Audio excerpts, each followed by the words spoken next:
Hi everybody, I'm Mark Jacobs with Driving with Miss Lucy. I do a podcast. I love promoting small businesses.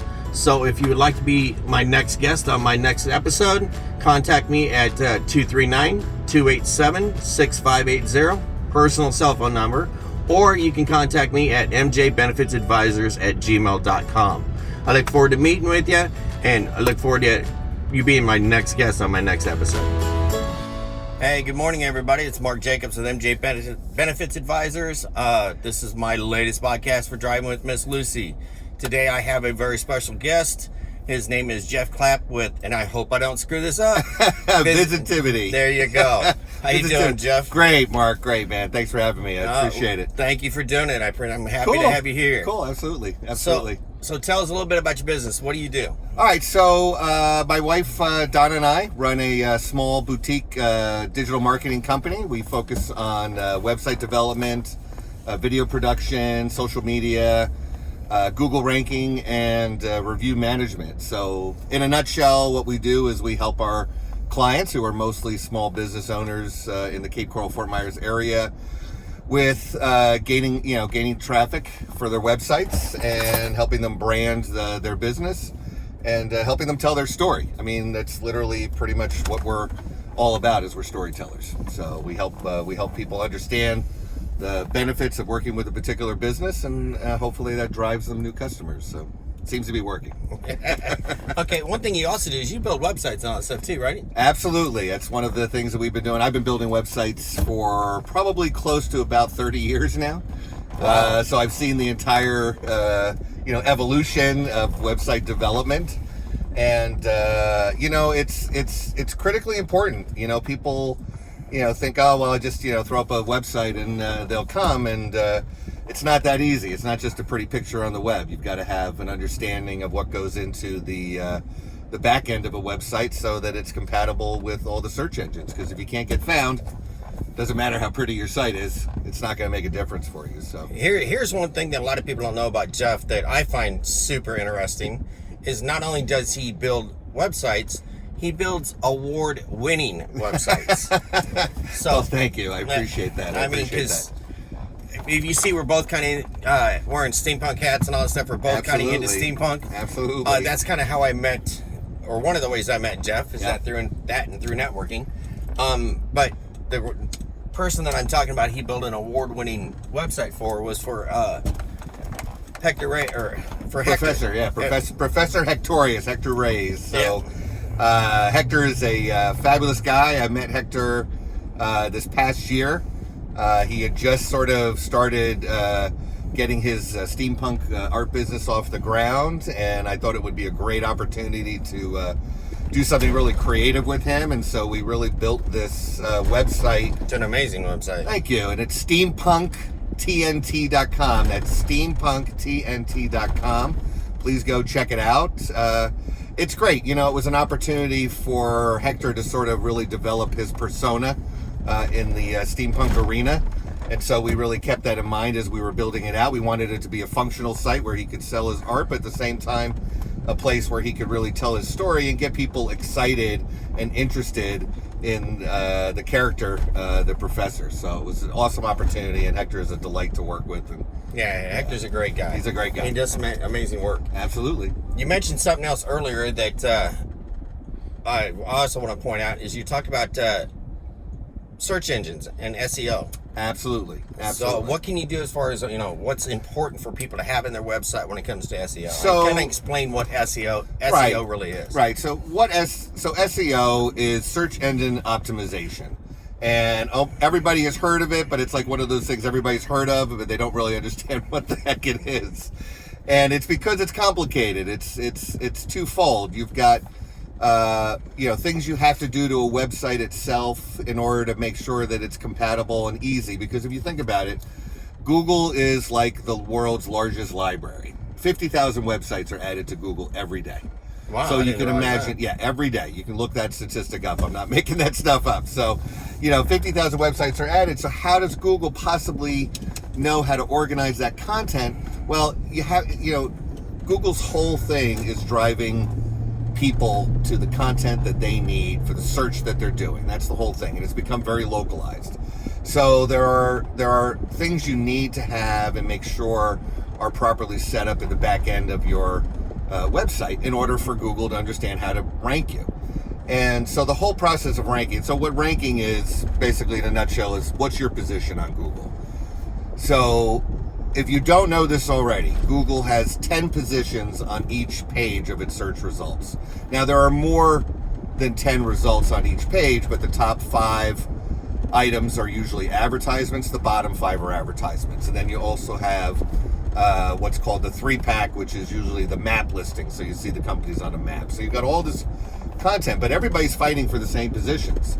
And if you do any search, the first thing I tell people is if you do any kind of a search, just take a look at the number of search results that come back in the corner. You'll easily see well over 1 million searches. So I tell people, listen, it takes something to get to those 1 or 2 or top 3 pages. And so that's actually one of the things that we help our clients with. We actually have a program that we work with that allows us to help our clients rank for hundreds of keywords at a very quick pace. Usually within 3 to 6 months, we can have our clients ranking on page 1 for hundreds of keyword terms. And the whole point is you have to be out there in order for someone to find you. And it's not necessarily going to be those 1 or 2 keywords you think someone's going to be looking up.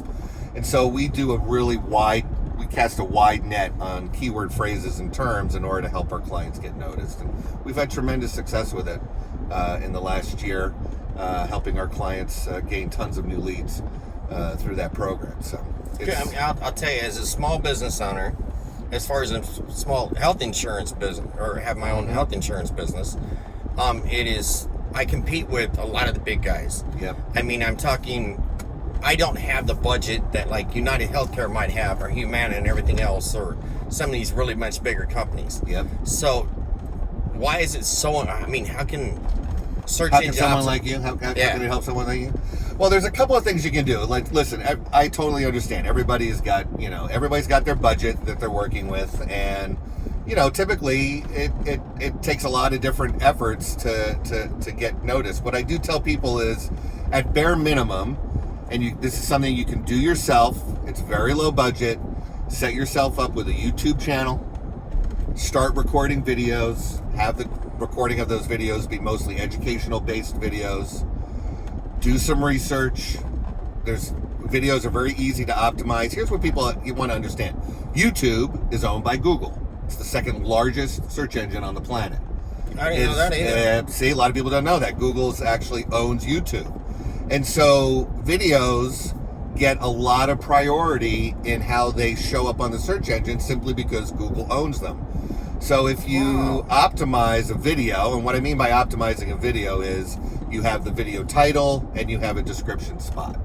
And what people fail to utilize is that description spot. They just put their video up, hope people will find it. But you want to make sure that you're putting in keywords into your title.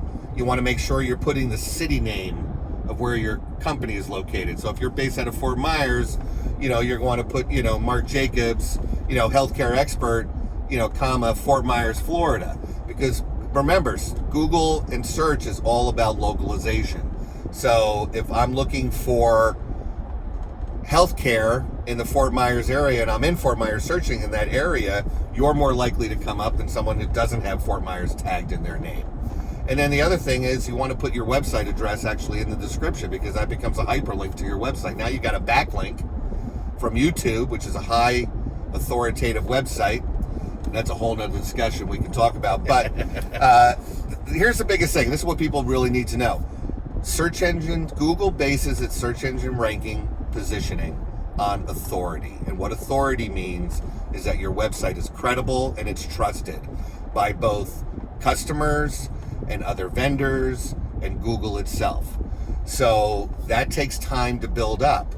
And so that's what SEO, part of the off-page SEO that all these companies are doing, is they're trying to build backlinks. And what a backlink means is that there's a link on either Facebook or YouTube or Angie's List or Home Advisor that's pointing somebody back to your website.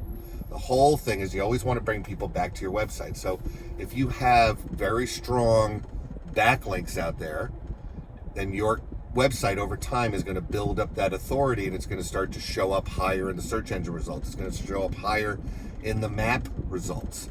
Those map results are not bought.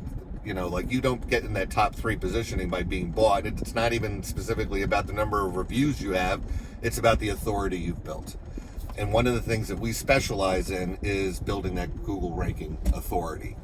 What I like about it is that we have a deal where we only take on one vendor per industry.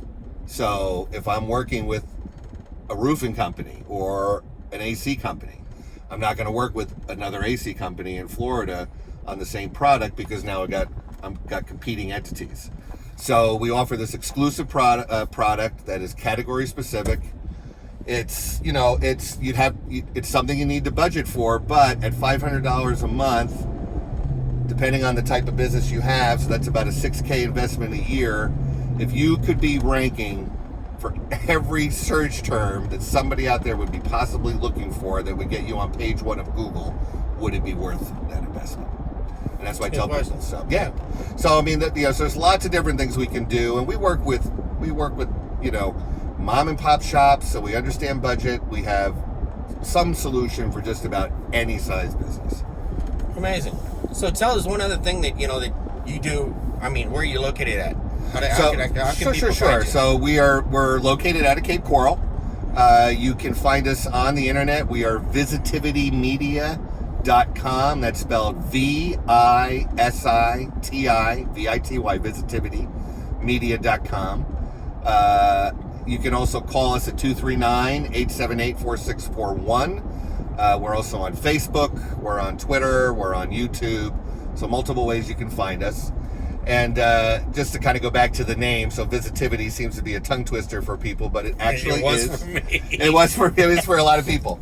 It actually is a word in the New Urban Dictionary, and it was coined by what is his name? The actor on How I Met Your Mom. Patrick. Barney Stinson? Is that no. Yeah. So there was a term. He coined this term on that show. Basically, it's taking the word visionary and creativity and putting it in one word. So visitivity. And so that's kind of a cute little name. Exactly. So our tagline is your visionary ideas are creative solutions, and that's how we come to every client that we work with. Is listen. You have a business. This is your dream. This is your passion. This is what you've put your life into. And so we're going to bring our creative solutions to your visionary idea. And so it's one of the things I think that has us stand out from a lot of other folks, and we've heard it from our clients time and time again, is that we're able to help them see a future in their business that they didn't quite have a grasp of or didn't know was possible. And I love that. I love when we can open up new ideas. We do a lot of brainstorming with our clients because it's a collaborative effort. We're not a company I don't take on clients who are like, hey, here's my stuff, go do it. I'm not interested in that. My clients are intimately in communication with Donna and I, and it's a team effort, and it's why we call ourselves more of a boutique marketing agency, because we don't take on everybody. We have a very, very clear understanding with our clients that they're our priority, and we want to make sure they're successful, and that's, I think, it just seems to be a relationship that works best. So how long have you been in Florida? We moved down here in 2013. And that's about 1 year. That's about 1 year, yeah. I can't believe how fast it goes. I can't believe it's 2021 already. I'm like, we took to Florida pretty easy. We bought a home in Cape Coral in 2015, and very happy here. We've developed a really great base of so where'd you move from? We're up north. I'm a Jersey boy, so I'm a northerner. I'm a Yankee, so I was a little nervous coming down into the South, but I tell you, I think the thing I get is if you're a good person, you're honest, you got good integrity, you'll meet the right people, and you get surrounded by definitely absolutely. So tell us a little bit, what do you like to do in your free time? I mean, so there's a couple things I do. So one of the things I love, I haven't done it in a little bit of time only because of everything going on with COVID, but Don and I love to travel. So I have been to over 450 cities around the world. I have been on 450 cities around the world. I've been on almost every major continent. I've been to South America. I did a documentary with Donna in Peru, in the jungles of Peru. Really? For a dentist, yeah. So we went down with a dentist friend. She had a program down there, and we spent 2 weeks in the jungle and dug out canoes going up rivers with my camera equipment in hand, and treating and helping over 5,000 children in a week. We went to, I can't even tell you how many schools, but we saw on average about 1,000 kids a day. It was a fabulous but exhausting trip. But we've done that. I did a 3-week stint with Donna in Zimbabwe. We went on a buying trip. I had done a website for a client I had when I lived up in New Jersey, had an African art gallery, and we did a trade out. So rather than him paying me for the services, he took Donna and I on an all expense paid trip to Africa, which had been a dream of mine since I was a kid. My dream is to be able to go to Alaska. Oh yeah, not in the middle of the winter, not when it's cold. But, during the summertime. Oh, I bet, man. And right? I'd love to get on one of them ships up there and be able to whale watch. I think that would be amazing. Absolutely. So I mean, go to Ireland. That's why I love travel. Is you get to have experiences that you just wouldn't normally have any other way. And so that's one of the things I love to do. Another thing to do is I'm an artist, so I'm a painter. I love painting. In fact, meeting Hector was kind of the universe aligning. I had not been painting in years since moving down here because I was getting my business going and everything down here, and got re-inspired. And now I'm back to painting again, which is fabulous. I've done a couple of commission pieces. I work either in watercolor or large scale acrylics, and it's great. It kind of keeps my creative juices flowing. And then my last and favorite love. It's gardening. I became a gardener down here. I never touched plants my entire life. My parents always had a nice garden in the yard growing up, but I just was never my thing. And my mother-in-law is a master gardener. She lived in Venice down here at the time, and she got me kind of into gardening a bit, and now it's become an obsession. And so I have this incredible, beautiful garden. And so what kind of plants do you grow? I grow everything. I grow fruits. I have a cherry tree, a lime tree, pomegranate tree, mango tree, avocado tree. I grow. I have 2 things. I have a tower garden, so I do herbs and lettuces and vegetables on a tower garden. And then I have a box that above ground box that I built for Donna, and so we do tomatoes, eggplants. Peppers and stuff in that, and then I have every kind of possible plant. Now the thing is, with my plants around the house, most of them I really try to keep everything native to Florida. I went to a couple of really cool classes that are offered free in Cape Coral at the Rotary Club, and it was all about the importance of designing with native plants, so that we're not introducing invasive plants into our gardens and that type of thing. And it's been amazing. I absolutely love it. It's something it's a total stress reliever. So anytime I'm getting annoyed or I can't get through a thought or whatever, I go out to my garden, walk around a little bit, and bang, everything opens up. So it's, me and my wife were not really gardeners as to your description. Right. My wife definitely much more is than mine. Yeah. She has been trying for years to get a little orange tree and a lime tree and a lemon tree growing in the backyard. And here this last year, you said the magic word to me, which whenever I hear this word, my mouth automatically waters. It is an addiction that I freely admit is mangoes. Oh yeah. We actually figured out and we planted a mango tree here just last year, and it's started to grow, and it's probably 10 foot tall, something like that. Right. And this is the first year that it's actually produced something. Oh, cool. So I should stop by your house and see if I can get any tips from Yeah. I'm actually still waiting for my mango to actually fruit. I've been a little worried. That's the only thing. It actually was from a pit from a fruiting tree, but I have not had luck getting it fruit yet. But my cherry tree always has fruit. My key lime tree, which I absolutely love. It's my favorite piece in the garden. that has produced hundreds and hundreds and hundreds of limes every year. As a matter of fact, I just had 100 blooms on it the other day with all the rain we've been having, and now they've all started turning into limes. So I go crazy. But the nice thing is I have like 2 neighbors that have fabulous, really full mango trees, so I don't ever have to worry about getting mangoes. But I have enjoyed watching one grow. But the one I have is typically grows into a large tree, so it's just not there yet. It's only about maybe 10 feet high. I was told a little trick by a guy that, when they start to grow with us, instead of for it to grow up, to get it to grow out. Yeah. So you don't have that big tall tree where you're losing all the mangoes on top. Is that in the first year, you start plucking the top.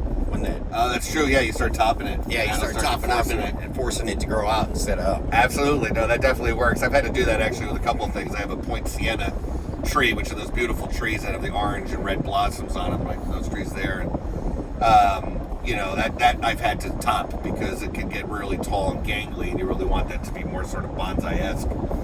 But I love it. It's fun. It's absolutely fun. That's some good information. So that's something else that that you seem to be an expert on.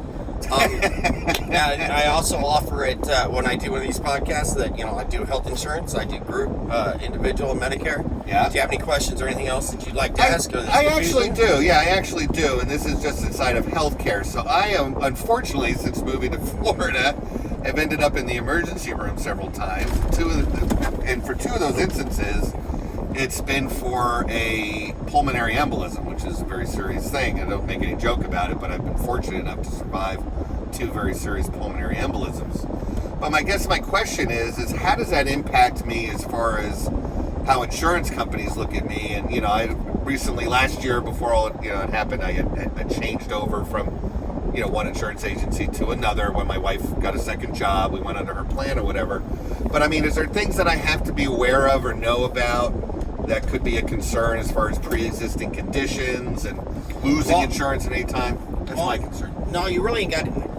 It kind of limits you on what your options might be. Right. Because there's several different options that you can look at. One is on the under 65 private market. Okay. Which the rules and the regulations and what they will accept is totally different than what it is like on an ACA plan or a group plan. Okay. So with having that condition, it is going to be considered a pre-existing. Right. It's not really ever going to be a reason that you'd ever deny you, because for ACA and for group, they have to cover all pre-existing. Okay. And they has to be guaranteed renewable. Okay. The only thing that I don't really see it, but as you age, that's going to be the 2 options that you're going to go with. So your best plan to be on, that would be the best option for you because of that condition, would be an ACA, Obamacare, or make sure that you're on a group plan. Okay, got it. And I was on Obamacare before, so we were on Obamacare, and that was great. And then we switched over to this new health plan. So I was just concerned because my wife's not sure if she'll be with that company for years, and it's a group health plan. It's like it's through the company she's working with, so it's a group health plan, and I'm group and ACA. The rules are kind of the same on both. Okay, so the only advantage on a group plan is that, of course, it's through a company. Yeah. So where you're getting your savings at, and it's kind of each company can set their own rules or regulations. Sure. But the company is actually paying. Sometimes it's just for the employee. They usually don't cover family, but the company is paying, and it's by law, depending on the size of the company, has to pay 50% of your premium for the employee. Got it. Some of it expand to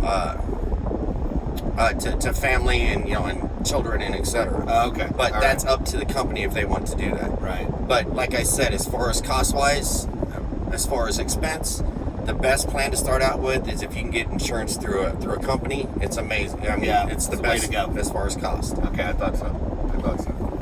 All right, so kind of like to end these things, give you another chance to let people find out or tell people one more time as far as how to get in contact with you. Sure, absolutely. So listen, this is what I tell people.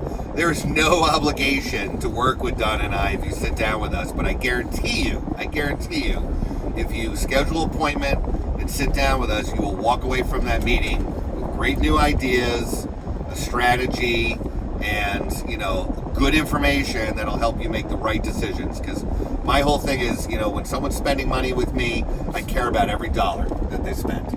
I want them to understand that I want them to be able to see the possible return on their investment. So I don't oversell. We make sure that we put people with the right products, because, Facebook, Twitter, LinkedIn isn't necessarily for every business, and you've got to have a commitment or whatever if you're going to go down that route. So we're very careful about what we do when we set up our clients. But again, if you want to reach out to us, please feel free to give me a call, 239-878-4641. We're more than happy to come to your location, sit down with you, talk with you. If you want to see more examples of what we've done, some of our work, definitely visit our website, visitivitymedia.com. Again, that's V as in Victor, ISI, TIVITY, media.com. And also check us out on YouTube. We do great videos. I love doing. Thank you. I love doing videos. It's one of our.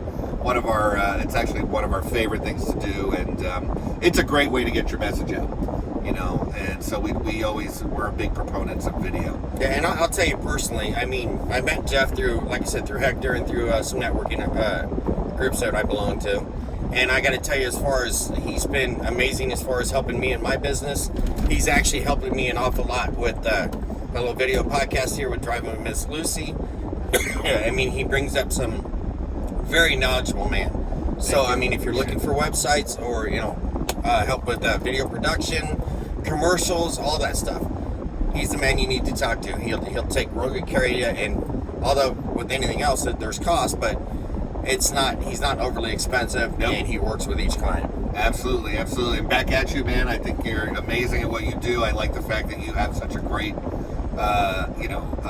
educated base for how you're able to work with people. And what I really love about you is your commitment to your clients. Like, you are their hero. And I think the way you positioned yourself is really, really great. It's not gimmicky.